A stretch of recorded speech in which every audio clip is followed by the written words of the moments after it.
Untuk membahas bagaimana pergerakan IHSG hari ini serta prospek besok, kita telah bersama Dennis Jordan, analis Arta Sekuritas. Akhir IHSG rupanya rata-rata memang menguat di bulan Oktober, termasuk Oktober 2020 ini. Yang sebenarnya penutupan bulan Oktober bisa dibilang IHSG kita itu nggak bisa menembus resisten MA200. Karena IHSG memang anjlok hingga 5% dan kemarin juga ditutup di zona merah. Tadi pun dibuka di zona merah di sekitar 4.700. Kira-kira seperti apa pergerakan IHSG untuk sepanjang hari ini dari prediksi para analis? Jika dilihat dari data ini dari 2017 hingga saat ini jumlah rekening saham sudah meningkat sebanyak 3 kali lipat dari 600.000 menjadi 1,8 juta user.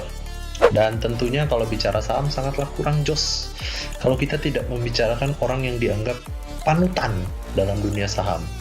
Dan ya, ini adalah cerita dari The Oracle of Omaha. Omaha, Omaha. Na na na na na na.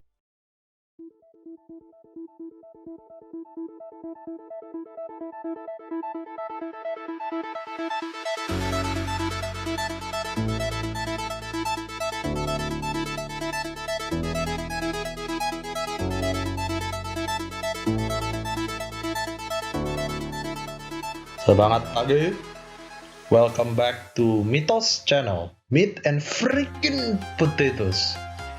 Kali ini kita akan mendalami the man who has everything, money, fame, and power, Mr. Goldie Roger.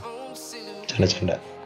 Kita akan bahas soal The Oracle of Omaha, si master dari tukang ramal, Mr. Warren Buffett. Ya, dengan dunia saham yang semakin populer, mengapa kita tidak lihat track record dari Mr. Buffett? So, let's go!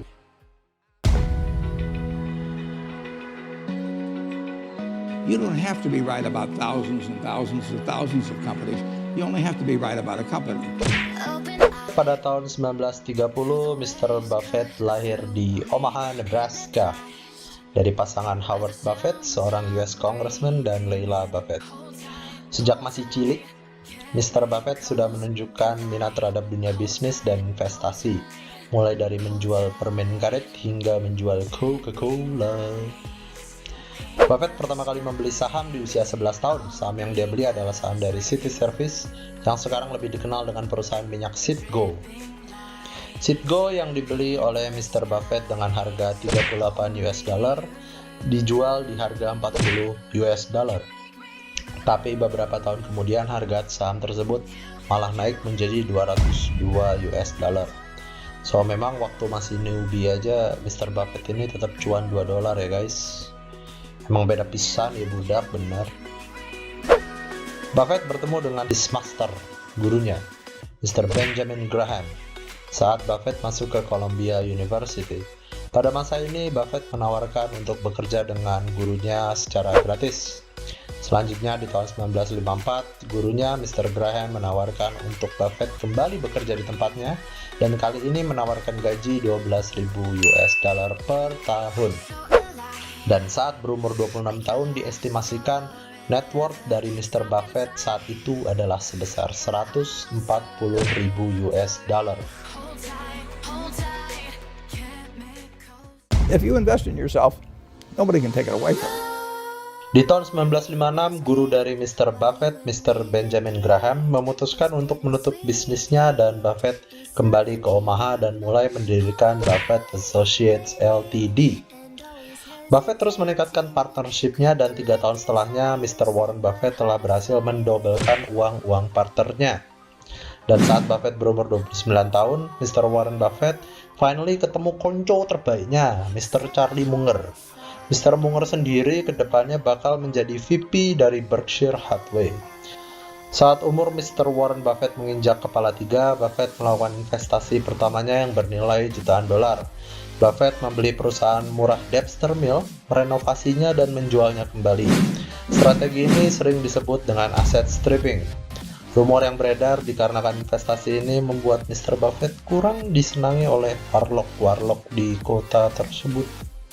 Tapi terlepas dari itu semua, Mr. Buffett tetap menjual Dempster Mill dengan gain sebesar 2,3 juta US dollar. Moving on. Selain melakukan investasi aset stripping pada Dempster Mill, Buffett juga menggabungkan atau melakukan merging terhadap semua partnership-nya saat itu dan mendirikan Buffett Partnership Ltd dengan nilai valuasi 7,2 juta US dollar. Saat mendirikan Buffett Partnership, estimasi kekayaan Mr. Buffett adalah sekitar 2,4 juta US dollar. You know, the most important thing is really who you associate with. You want to associate with people that are better than you are.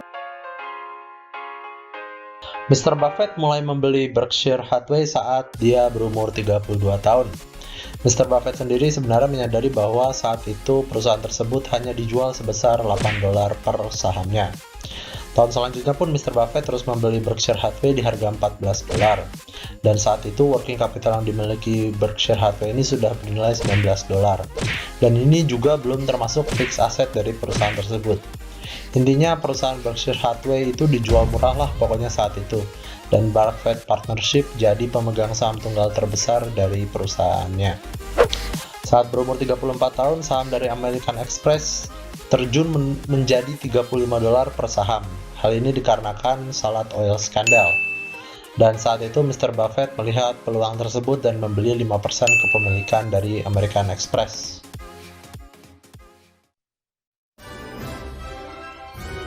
Di umur 35 tahun, Mr. Buffett bertemu dan berinvestasi juga langsung kepada Walt Disney dengan nilai $4 juta untuk 5% kepemilikan.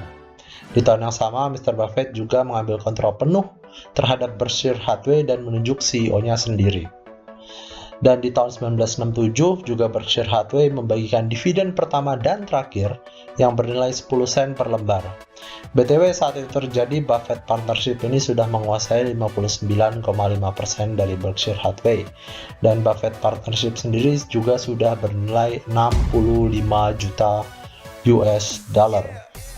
Sebagai tambahan, Mr. Buffett setelahnya mengakui bahwa saat ini market sedang bullish dan tidak menemukan investasi yang menarik. Sebagai contoh, American Express yang sudah mencapai $180 per sahamnya, dengan cuan yang didapat saat itu sudah mencapai 20 juta US dollar.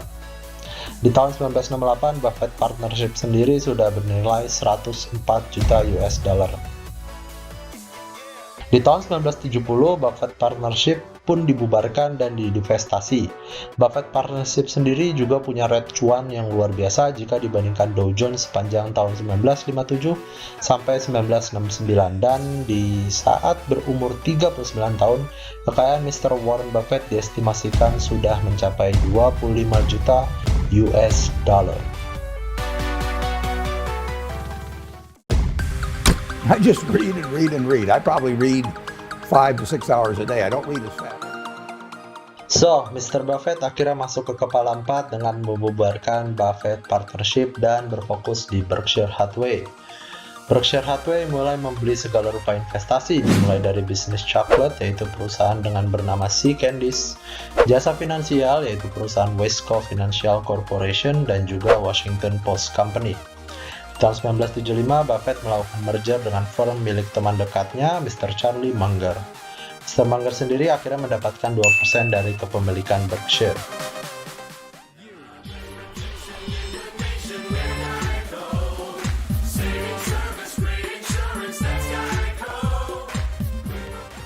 Di tahun 1976, Mr. Buffett mulai berinvestasi pada dunia asuransi, yaitu Geico, yang saat itu sahamnya hanya dihargai $2.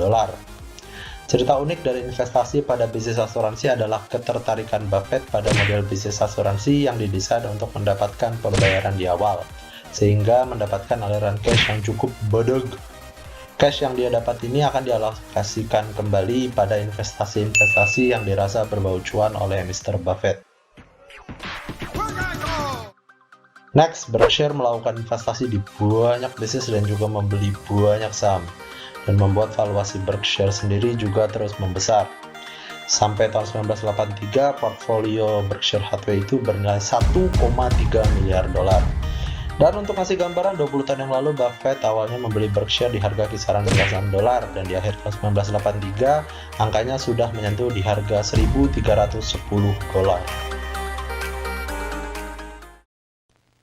I'd like to buy the world a home and furnish it with love. Oke, kita loncat 5 tahun ke depan dari tahun 1983 ke 1988. Sekarang bayangkan perusahaan yang sudah berdiri semenjak 1886 dan menjual 1,8 miliar produk per hari. I mean, that's just one hell of a company, right? Ya, Mr. Buffett mulai membeli Coca-Cola pada tahun 1988. Mr. Buffett sendiri membayar 1,2 miliar US dollar untuk kepemilikan perusahaan sebesar 7%. Coca-Cola sendiri juga bisa dibilang sebagai transisi cara Mr. Buffett melakukan investasi dari yang sebelumnya berpegang kepada harus membeli perusahaan dengan harga murah, menjadi membeli perusahaan berprospek luar biasa dengan harga yang sedang-sedang saja. Bahasa kerennya buying great companies at good price. Pokoknya nggak murah-murah banget, tina naon asal prospeknya mantep. Menurut Mr. Buffett juga Coca-Cola adalah perusahaan yang sangat baik, sangat kompetitif, dan bakal selalu recover dengan bukti dari abad 18 sampai sekarang aja masih ada aja perusahaan ini. Di umur 59 tahun, Mr. Buffett diestimasikan mempunyai kekayaan sebesar 3,9 miliar US dollar.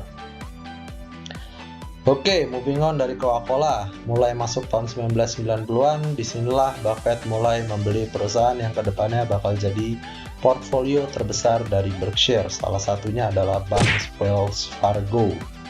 Dan di sepanjang tahun 90-an, Buffett bersama dengan Berkshire terus melakukan investasi-investasi sampai pada awal tahun 2000-an saham Berkshire ini sudah hit di angka 50.000 per lembar. Jadi dari belasan dolar ke 50.000 US dollar per lembar. Jer, salut pisan pokoknya ieu mah. Dan di tahun 2002, saat Mr. Buffett berumur 72 tahun, kekayaan doi diestimasikan sudah mencapai 36 miliar US dollar.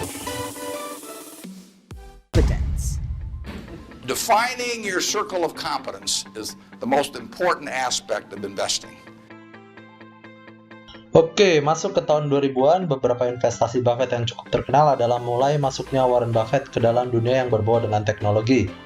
Di bulan Mei 2016, Buffett mulai membeli saham Apple. Selain itu, investasi terbesar juga dilakukan oleh Mr. Buffett pada tahun 2011 dengan membeli saham Bank of America. Sampai dengan video ini dibuat, portfolio terbesar dari Berkshire Hathaway ini diisi oleh Apple, Bank of America, Coca-Cola, Kraft Heinz, dan American Express. Beberapa hal unik lain dari Mr. Buffett saat ini adalah doi berteman sangat baik dengan another billionaire, Mr. Bill Gates. Selain berteman dekat, juga mereka berdua terlibat dengan kegiatan filantropis bersama-sama. Hal unik lainnya juga Mr. Buffett dikenal selalu mengkonsumsi fast food dan Coca-Cola sepanjang hidupnya. The dude is 90 years old but still got the stomach, I guess. Menurut gue pribadi, yang membuat Mr. Buffett bisa sukses saat ini, selain dari kemampuan analisa bisnis doi yang udah dia punya 50 tahun yang lalu, saat kemampuan analisa fundamental masih nggak sepopuler sekarang, adalah memang kesabaran Warren Buffett yang luar biasa dan self-confidence doi yang juga luar biasa. Beberapa orang yang saat ini memang membeli saham dan berharap setiap detik, setiap menit sahamnya akan naik, Mr. Warren Buffett ini benar-benar nge-hold investasinya dalam kurun waktu puluhan tahun. Terkadang ada investor jangka panjang yang baru hold sejam, terus gara-gara berita negatif, mereka langsung nge-sell sahamnya. Jadi memang untuk investor jangka panjang ini selain kemampuan analisa, kesabaran pas portofolio lagi merah juga sangat diperlukan. Di sisi lain saat ini memang untuk sukses di dunia saham ada berbagai macam metode, mulai dari analisa teknikal, foreign flow, fundamental, pergerakan bandar, dan mungkin ada metode lain yang gue nggak tahu. Tapi untuk video ini kita memang membahas beberapa analisa fundamental, yaitu Mr. Warren Buffett. Sebagai info penutup, di tahun 2020 diestimasikan net worth milik Warren Buffett di Oracle Omaha mencapai 85,6 miliar US dollar dan merupakan orang keempat tertajir di dunia. Oke, itu aja dari Mitos Channel untuk video kali ini. Kalau kalian senang dengan konten tadi, bisa like, comment, atau subscribe channel ini. Peace out and have a nice day, my friend.